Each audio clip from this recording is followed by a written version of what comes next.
mulheres queridas, sejam bem-vindas a mais um Confraria de Mulheres.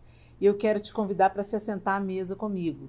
Estou te convidando aqui através dessa mesa posta. A mesa é lugar de compartilharmos. A mesa é lugar de encontro. A mesa é lugar de edificação. A mesa é lugar de amizade. Jesus foi questionado porque ele se assentava à mesa com pecadores. E por que era tão escandaloso? Porque quando, na cultura judaica, você se assentar à mesa com alguém significa querer construir um relacionamento com essa pessoa, né? E por isso que muitas vezes Jesus foi criticado, porque ele se assentava com aqueles que os fariseus se achavam menos dignos. Mas o Senhor nos convida para a mesa, para estarmos com Ele. Ele diz assim lá em Apocalipse: eis que estou à porta e bato. Se alguém abrir a porta, eu entrarei, cearei com ele e ele comigo. À medida que o Senhor ceia com a gente, que caminhamos junto com o Senhor, que estamos à mesa do Senhor, então Ele também vai trabalhando em nós, vai nos aperfeiçoando, vai nos sarando. Por isso nós colocamos essa mesa, para que você se assente conosco à mesa do Senhor. Vamos comer do pão que o Senhor tem para nós hoje? Eu queria meditar com vocês sobre o texto que está em 1 Reis, capítulo 17. E nós vamos ler a partir do verso 7. Você já conhece essa história provavelmente. Vamos lá? Algum tempo depois, o riacho secou-se por falta de chuva. Então a palavra do Senhor veio a Elias: vá imediatamente para a cidade de Sarepta de Sidom e fique por lá. Ordenei a uma viúva daquele lugar que lhe forneça comida. E ele foi. Quando chegou à porta da cidade, encontrou uma viúva que estava colhendo gravetos. Ele a chamou e perguntou: pode me trazer um pouco d'água numa jarra para eu beber?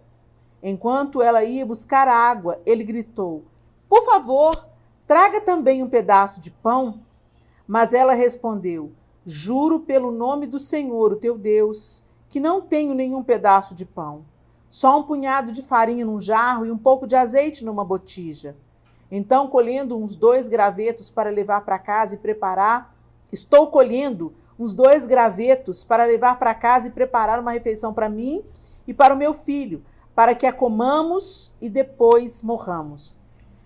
Elias, porém, lhe disse: não tenha medo, vá para casa e faça o que eu disse. Mas primeiro, faça um pequeno bolo com o que você tem e traga para mim. E depois faça algo para você e para o seu filho. Pois assim diz o Senhor, o Deus de Israel: a farinha na vasilha não se acabará, e o azeite na botija não se secará, até o dia em que o Senhor fizer chover sobre a terra. Ela foi e fez conforme Elias lhe dissera. E aconteceu que a comida durou muito tempo para Elias e para a mulher e sua família, pois a farinha na vasilha não se acabou, e o azeite na botija não se secou, conforme a palavra do Senhor proferida por Elias. Essa é a bendita palavra do Senhor. O texto não nos diz o nome dessa viúva. Só nos diz a cidade onde ela vivia, o lugar onde ela vivia, Sarepta de Sidom. E muitas pessoas falam viúva de Sarepta. E certamente muitos de vocês já devem conhecer essa história. Mas o que a gente pode aprender com essa mulher aqui na Confraria de Mulheres? O que nós podemos aprender com a viúva de Sarepta? Muito bem. É tão interessante que a viúva era uma pessoa vulnerável. Hoje ainda é, mas hoje nós vivemos num contexto diferente, onde temos acesso a muitas coisas, onde a mulher pode ter uma carreira, pode trabalhar fora sem maiores dificuldades, o mercado de trabalho permite isso. Mas naquele contexto, a mulher não vivia nessa realidade de ter uma carreira, de poder trabalhar fora. Não havia nem mercado para que as mulheres trabalhassem. E o texto relata que ela era viúva. Então, por isso mesmo, várias vezes o Senhor dá instrução para o povo de Israel para cuidarem dos órfãos e das viúvas, dos estrangeiros, dos órfãos e das viúvas, porque era um grupo vulnerável. E aquela viúva não era diferente. Ela estava num contexto de vulnerabilidade. E Deus não manda Elias para um rei, para um príncipe, para uma pessoa abastada. Deus manda Elias para procurar ajuda, auxílio, receber auxílio de uma viúva. Não é lindo isso? Uma coisa que o texto diz, é que o próprio Deus diz, é que ele ordenou: vá imediatamente para a cidade de Sarepta de Sidom e fique por lá. Ordenei a uma viúva daquele lugar que lhe forneça comida. Ou seja, essa mulher ouvia a Deus. O Senhor já tinha colocado no coração dela a inclinação, a disponibilidade, ou no mínimo a atenção a algo que estava para acontecer. O texto diz, Deus está falando, eu ordenei a uma viúva daquele lugar. E quando Elias chega naquele lugar, ele vê a viúva catando os gravetos. Para quê, gente? Quando a gente lê o texto, a gente ficou sabendo para quê. Catando os gravetos para preparar a última refeição. A última refeição. É tão interessante o contexto que Deus nos deixa claro na palavra, para que a gente entenda que Ele é o provedor. Deus não é intimidado pelas nossas circunstâncias. Deus não muda porque as nossas circunstâncias são difíceis. Deus não procura os mais prováveis. Deus procura os menos prováveis. Não era mais fácil ele ter mandado Elias para uma família abastada? Mas ele mandou para uma viúva, para que manifestasse o seu poder, não apenas para o seu servo Elias, mas também na vida daquela família. Às vezes Deus nos pede coisas que a gente pensa que é difícil demais. Você já passou por isso? Deus às vezes te requer alguma coisa que te parece muito difícil de conceder. Ai, Deus, mas justamente para mim? Eu mal tenho para mim, Senhor. Vou ter que compartilhar com outro? Eu que vou ter que hospedar? Tanta gente na igreja podia hospedar um missionário, eu que vou ter que hospedar? Eu não tenho nenhum quarto aqui direito, vou ter que pôr o missionário para dormir na sala? E tantos outros contextos que a gente poderia citar aqui. Mas é tão interessante como Deus nos convoca para o lugar da confiança. E é isso que eu quero falar com você. É nesse ponto que eu queria chegar. A confiança na provisão sobrenatural de Deus. Duas pessoas nessa história precisavam de confiança. Elias precisava de confiança para depender da direção de Deus, sair do lugar onde ali, durante algum tempo, ele já tinha recebido a provisão da mão do próprio Deus, né? Os corvos vinham e traziam comida no bico. E o riacho que Deus colocou ali para matar a sede de Elias. E quando acabou aquele tempo, Deus fala, agora você vai para uma viúva. E quando chega lá, era uma viúva, gente, que não tinha nada. Então, é um desafio para Elias confiar na provisão de Deus. Ele podia ter questionado Deus, mas para uma viúva? Por que o Senhor não me manda para uma família abastada? Por que o Senhor não me manda para um lugar onde tenha mais provisão? E tantas vezes a gente quer dar ordens para Deus, né, gente?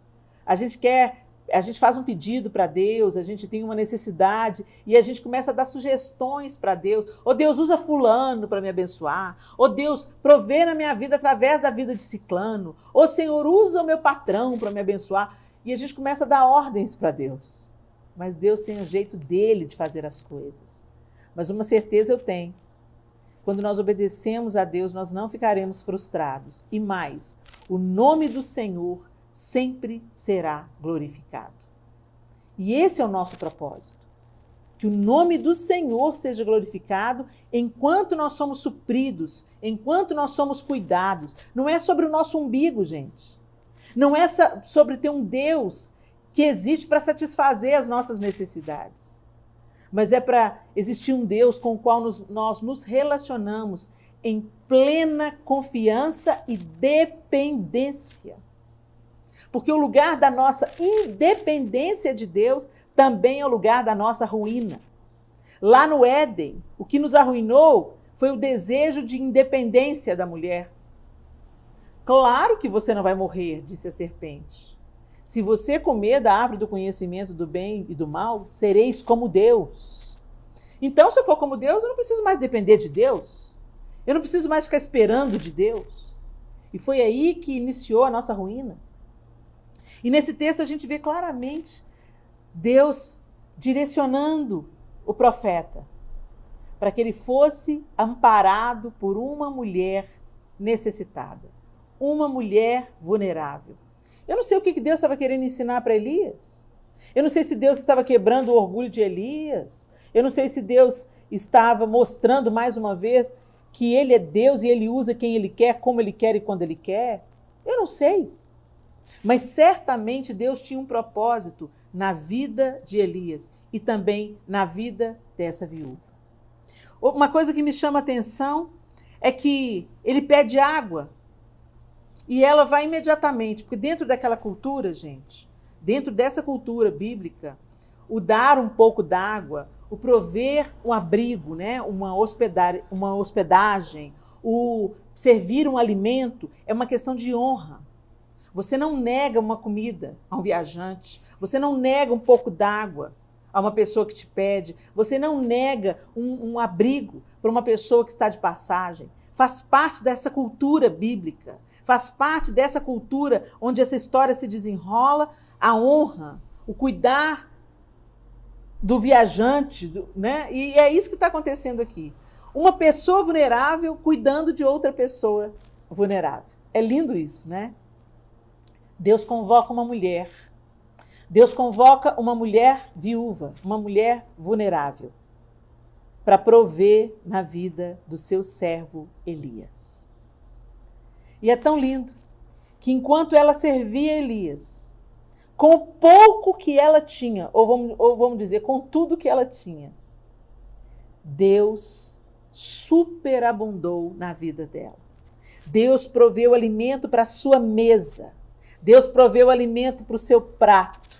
Deus supriu a necessidade daquela mulher que iria preparar a última refeição. E Deus disse, não vai ser a última. Você pensa que vai ser a última, mas não vai ser a última. Através desse serviço, através de você entregar e servir com aquilo que você tem nas suas mãos, eu vou abundar. Eu vou fazer transbordar. Você tem um dom? Às vezes você dá pouca importância para o dom que Deus colocou nas suas mãos. O que eu vou fazer com isso? Como é que eu vou servir a Deus com isso? Olha para fulano, canta lindamente. Olha para ciclano, prega muito. Olha para o outro, é um big de um arquiteto. Eu faço bolo, eu faço unha. Às vezes a gente olha para as coisas que Deus nos confiou e nós menosprezamos, nós desprezamos, nós não confiamos que aquilo que Ele nos entregou será suficiente. E mais, que Ele vai fazer transbordar. Eu estou falando com vocês hoje através de uma câmera. Você acreditaria se eu dissesse a você que eu tinha pavor de câmera? Eu tinha pavor. Se eu estava num casamento, por exemplo, e a câmera passasse assim, filmando os convidados, eu me sentia desconfortável simplesmente por saber que a minha imagem seria captada no meio de um tanto de outras pessoas. Mas eu resolvi confiar em Deus, entregar a Ele tudo que eu já tinha. Eu cantava, eu representava, eu contava histórias e eu resolvi colocar esses dons nas mãos do Senhor. E Ele multiplicou, fez transbordar. Mas para isso você precisa confiar. Confiar de que a palavra do Senhor é suficiente. Confiar que Ele vai fazer prosperar, Ele vai fazer abundar, Ele vai fazer transbordar. Não despreze aquilo que Deus colocou nas suas mãos, minha linda. Às vezes é tudo que você tem e você considera pouco. Essa mulher vira para Elias e fala assim, mas eu não tenho pão em casa. O que eu tenho é um restinho de azeite, um restinho de farinha. E eu vim catar esses gravetos aqui para preparar a última refeição para eu e meu filho comermos e morrermos. Ou seja, a expectativa dela era a morte. E o profeta chega e desafia ela. Prepare e traz para mim. O profeta, quero deixar claro, o profeta nesse contexto é a representação do próprio Deus. Nesse momento aqui, Deus falava com o povo através do profeta. Não tinha uma Bíblia, né, gente? Não tinha profecia escrita ainda. Eles estavam na construção das Escrituras. Hoje nós temos as Escrituras. Hoje nós temos o Espírito Santo. Hoje nós temos Jesus Cristo, o Redentor. Mas nesse contexto aqui, o profeta era a representação da voz de Deus. Tanto é que não chovia na terra, porque Deus falou a partir de Elias. Deus agiu a partir da ordem de Elias, de que não ia chover.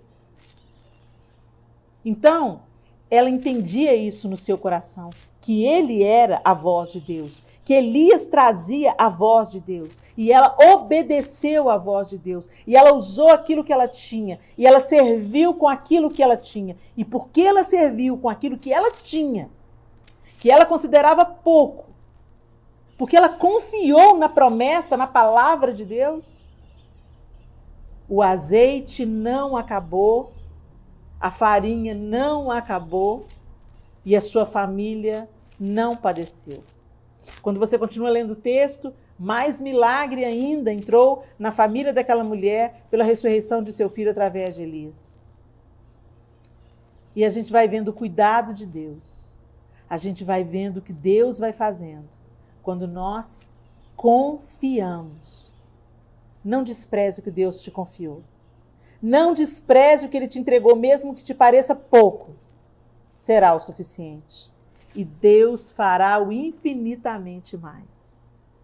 Deus fará transbordar aquilo que hoje talvez você menospreze. Entregue ao Senhor.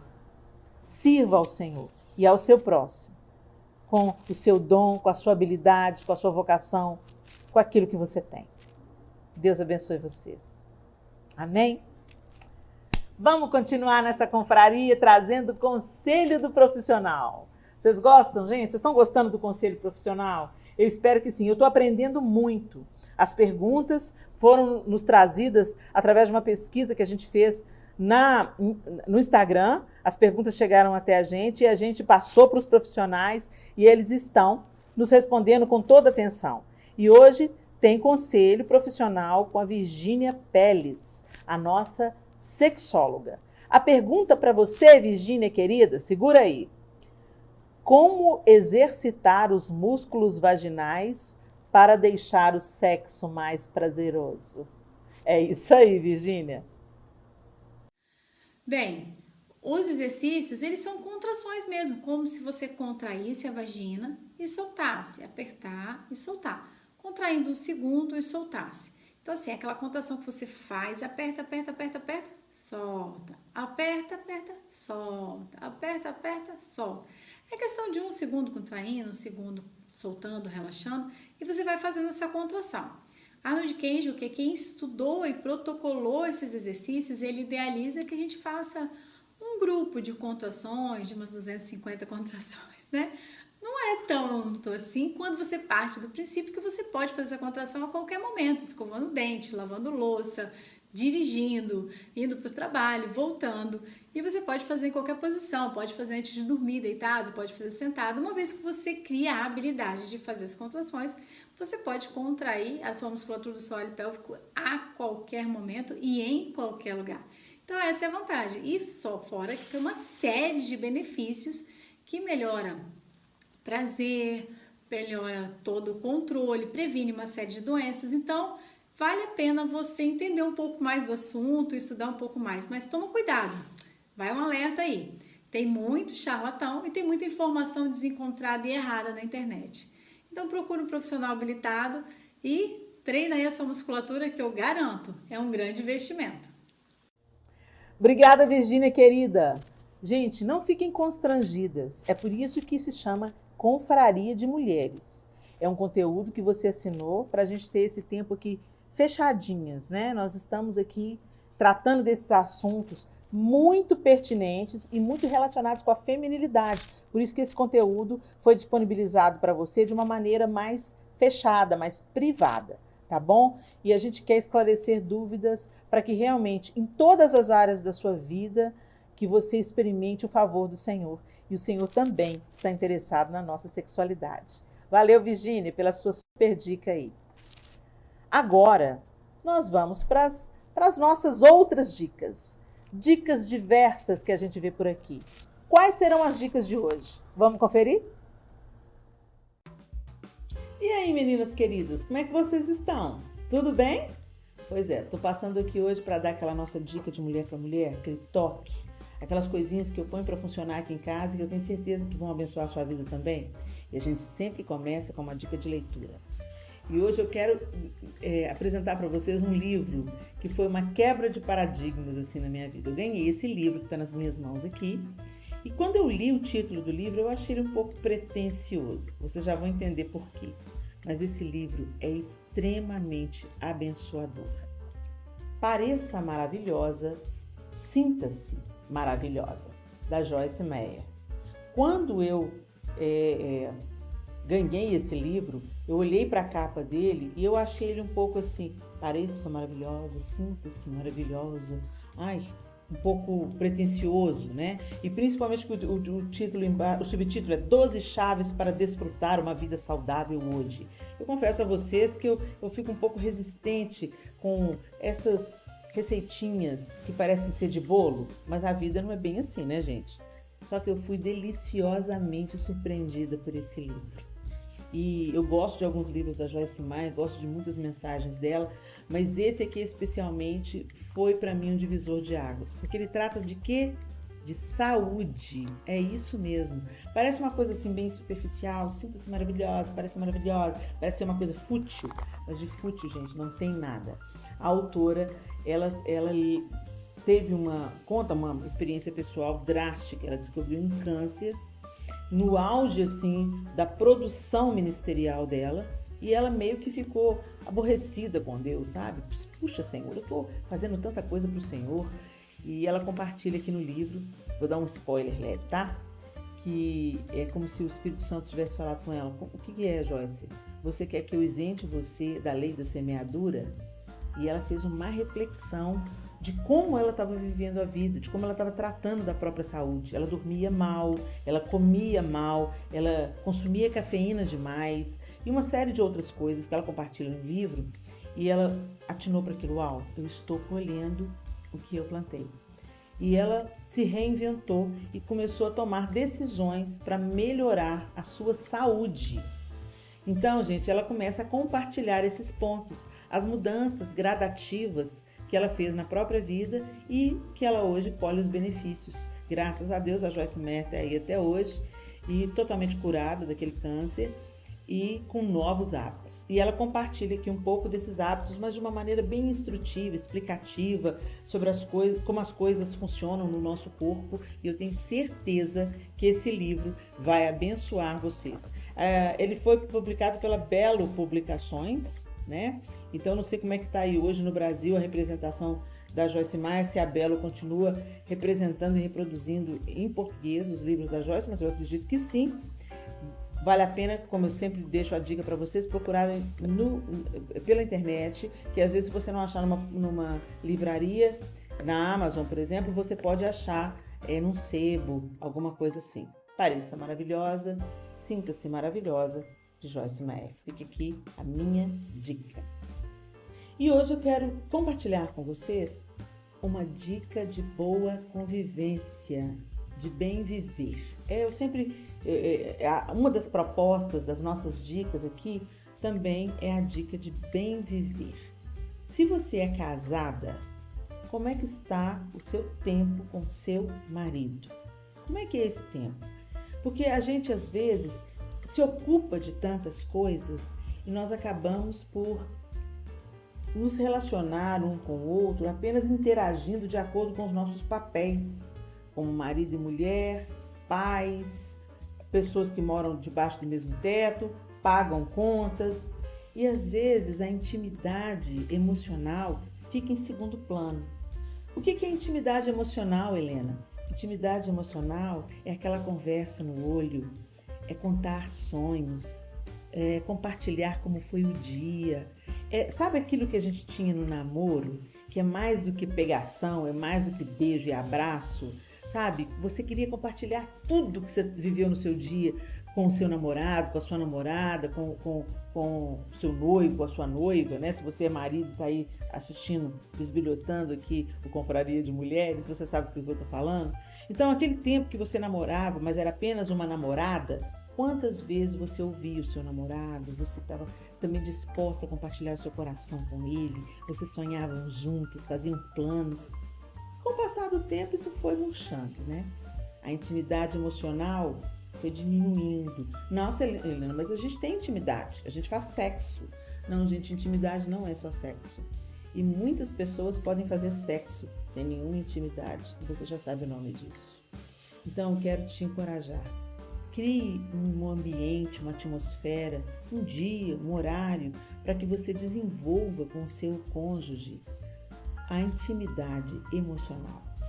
Vão sair para passear, comer uma pipoca, ir no cinema, passear, dar a volta no quarteirão de mão dada, fazer um jantar diferente, mandar os filhos para casa da vizinha, para casa dos avós, para eles terem um tempo, e aproveita esse tempo também com o seu cônjuge, para conversar, para rir juntos, para dançar.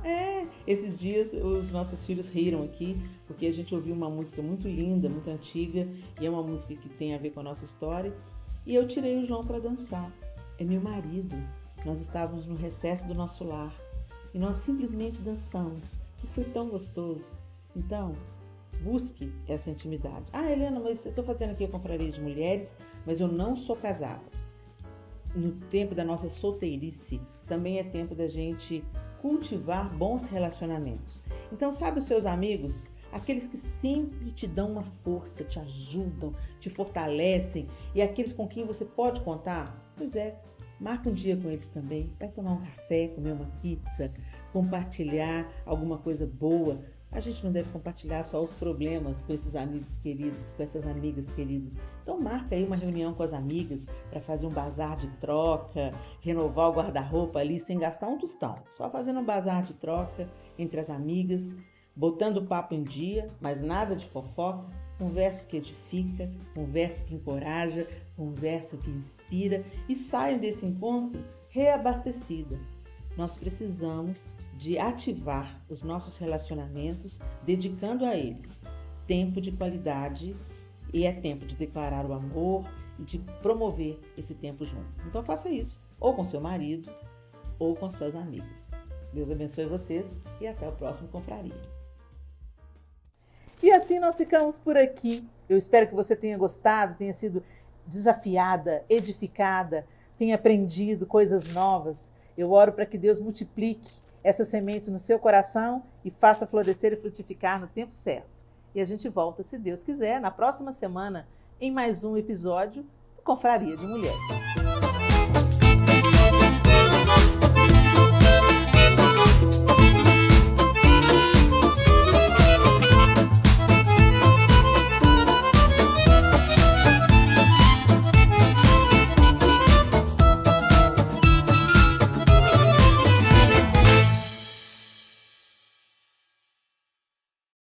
Tô achando tão linda essa cena de cá. Mais linda do que essa de cá. Tá bom.